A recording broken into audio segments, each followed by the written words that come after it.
We find ourselves in one of Freiburg's eco quarters, Vauban, the sustainable district, and nowadays nearly 5,000 people are living here.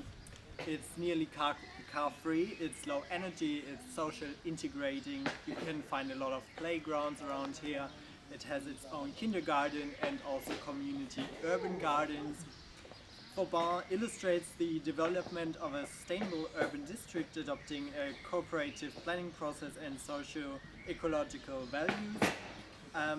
You can find citizen engagement and community values that generates a sense of civic responsibility and shared vision for the district. You can find also green roofs and green facades, and most of the rainwater is collected on site, so it is relieving the receiving water course and protects the downstream residents and recharges the groundwater. So Vauban tells an excellent story about upscaling sustainability, and it also contains a various of co-created NbS, and now that's why we are here. We want to talk about our project GoGreenRoutes, and I'm here with my two colleagues, Julia from RWTH and Freya from ICLEI, and I have some questions for you. So what is the main focus and the overall aim of the storybook for the project? Can you explain where the storybook is positioned in the project? So, after having worked for quite a while on the project, of course we have to tell a collective narrative to bring something together, to be able to speak about where the cities had positioned themselves, where the different co-creative elements had come in. So of course the overall aim is to be able to somehow see the different narratives that have played around in the city with regards to what was needed in the city the most in terms of the nature-based solutions, what were the expectations from the citizens as well.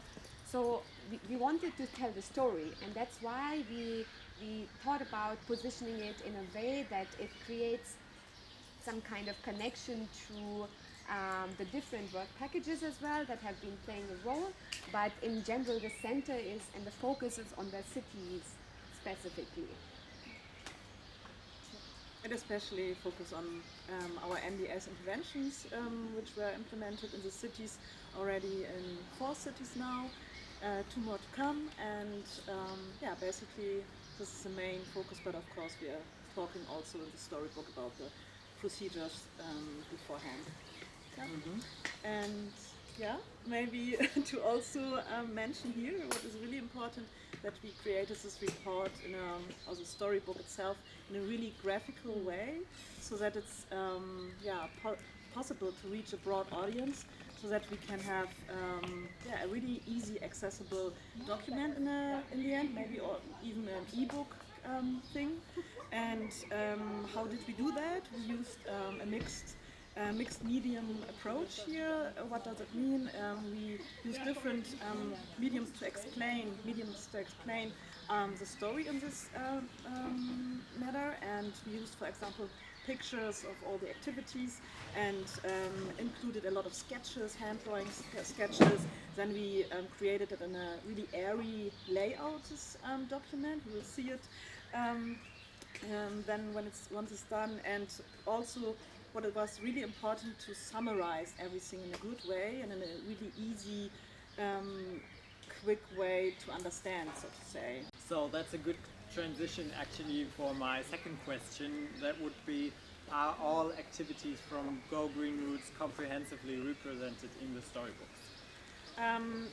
No, not all activities from GoGreenRoutes as one project.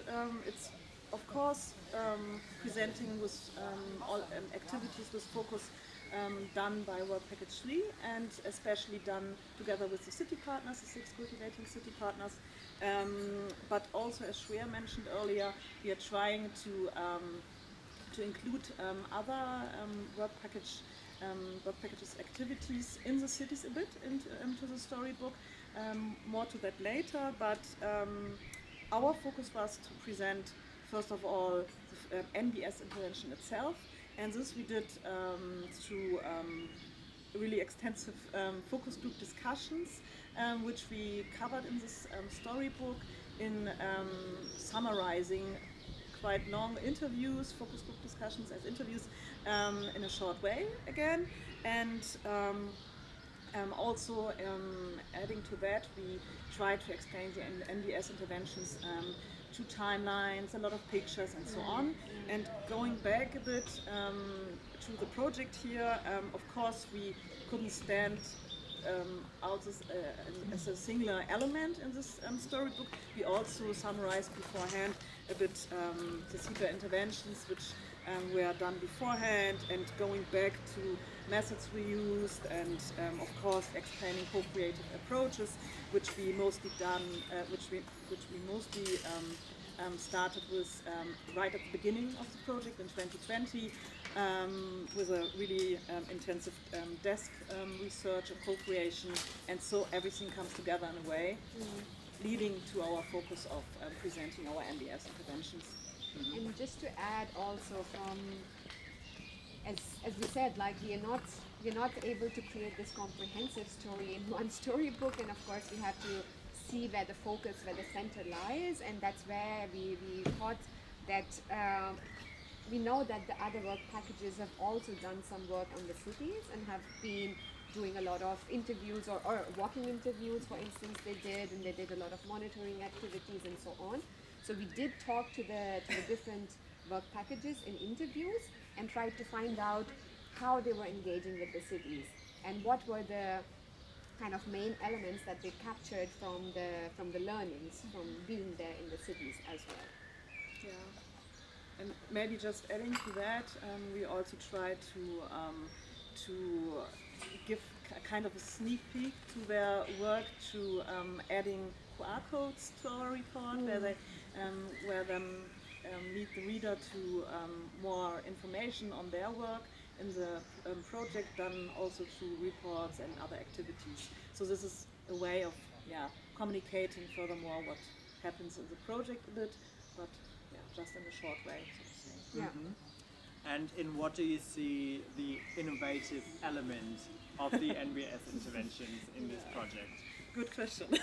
No, but the innovative element for sure. I can talk there a bit about the theoretic approach we followed upon developing the NbS interventions. And here we can say for Work Package 3's work is that we try to develop the NbS interventions in a more social way. What does it mean? It's our aim to lay the focus more on the citizens and their wishes and their needs, and to give them a really strong voice to communicate their wishes and desires, and maybe to frame it in an easy way. We even did co-created the co-creation process in a way, so to say, because we talked about everything right from the beginning with the cultivating city partners and developed everything together. And what is important here to mention that I think it's a bit about changing the role of partners, where the role they used to step into when they work on such a project as a city partner, as a, I don't know, for me and myself as a landscape architect or as a different planner, and just stepping a bit into the background from which profession we come, and just being open-minded to be a really strong part in the co-creation process.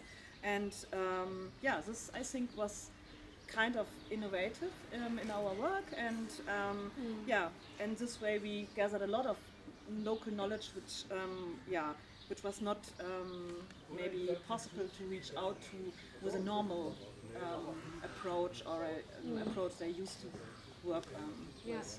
Yeah, I mean, just to add as well some examples, because I think it's we've been to the cities, right? So we saw in the case of Umeå, for example, that they were looking at kind of the NbS intervention and also the seedbed intervention from a very new eyes, so to say. So they were thinking about the gender inclusion diversity aspect, which is very central to our project as well.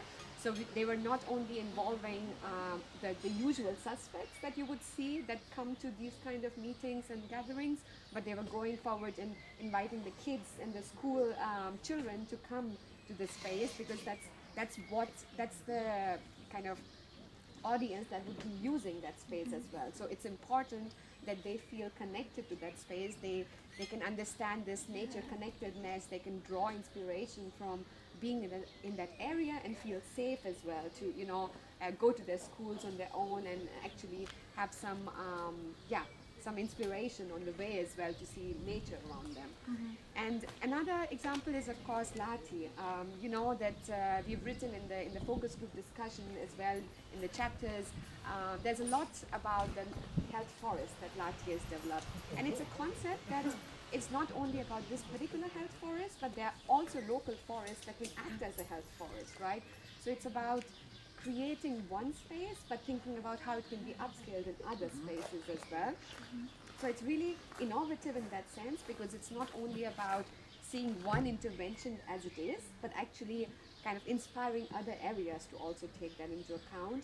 And what they're planning as well is that they will use this health forest to invite vulnerable groups such as immigrants who might not be able to speak the language to come and see the area and to understand that the importance of this connection. Thanks for the insights. My last question would be, if you target the overall process from task 3.1 to task 3.5 in the cultivating cities, what were obstacles you might have seen, or potentials and chances, and also specific strengths? Maybe I can start right at the beginning with our endeavor to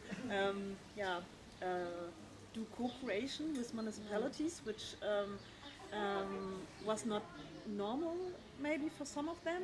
Some of them already were used a bit to participation processes and so on, but as I mentioned earlier, it was a really intense co-creative process we had in mind here for GoGreenRoutes and Work Package Trees. So this was at the beginning, of course, an obstacle to, or I would not call it a problem, but a barrier a bit, kind of, to overcome. To really involve them and make clear to them how we can work together on that in a really co-creative manner, but really quick and in an immediate way they adapted to that, and also us as partners, as I mentioned earlier, stepped a bit back from our professional roles as planners, architects, etc. Tried to be as open-minded as possible. And for example, we did an urban morphology analysis with the city partners. I think most of them never did such an analysis procedure where they need to create maps, they need to really dive into a specific approach here to analyze their local target areas, and it's more like a planner architect thing to do, so to say. And through webinars and workshops we brought this in context, we explained a lot, we tried to figure out how we can guide them best, and also not to be too dominant and to decide on where we need to go with our local target area locations, for example. But in the end, I think we worked really well together, and they also had a lot of fun with that. I saw, I got the feeling, so to say. Maybe one thing to add to that is, when we started, we were thinking about how to use this term nature-based solutions in different local contexts, because it's not the same for each country. They don't use the term nature-based solutions in France, for example. So it was really interesting for us to also think not from this European perspective always, from the Commission language, but also to let them think about how it would fit them the best. Yeah. Even though we kept the principles to also safeguard so that it's not greenwashing in the end, right? It should be nature-based solutions. So we made sure that they understood what is behind that, but let them use how they wanted to present it to the local public as well. Exactly. Yeah. And I think it's important to mention the political landscape as well here, because of course with the Commission thinking about the term nature-based solutions and co-creation being so central, the use of local task forces that we had was really important as well, because most of the projects would think about that in a later stage when they want to do some kind of, let's say, engagement just prior to the NbS being implemented, but we worked with them from the start. So I think more than obstacle was the time and the, let's say, the connections that we had to make with the local authorities, with the people. And Burgas, for example, said that they will continue doing it over time because this was new for them. So a lot has actually changed because of this, and it has been really a helpful process. Yeah, and also what comes to my mind is when we're trying to reflect on all the work we did and how we tried to communicate and come to one level with different partners in the cities, especially was, for example, with the SEPA interventions, we presented them art-based methods like photo voice. We can explain it later, but it's like really new ways of trying to analyze a landscape or a city space, so to say. And in that we saw a really big potential to furthermore understand how they feel about their cities. And even for them, it was a new channel to themselves to discover what they really want for their cities. Because some of the, also here to mention, the local task forces we created, put together from different stakeholders, maybe didn't knew before what they wanted to have for the cities in a way, and we gave them, so to say, a way to communicate with art-based methods. And this is, I think, really important to mention at this point, because normally this is not an approach you usually see in this kind of co-creative NbS creation in cities. I mean, at least not so often.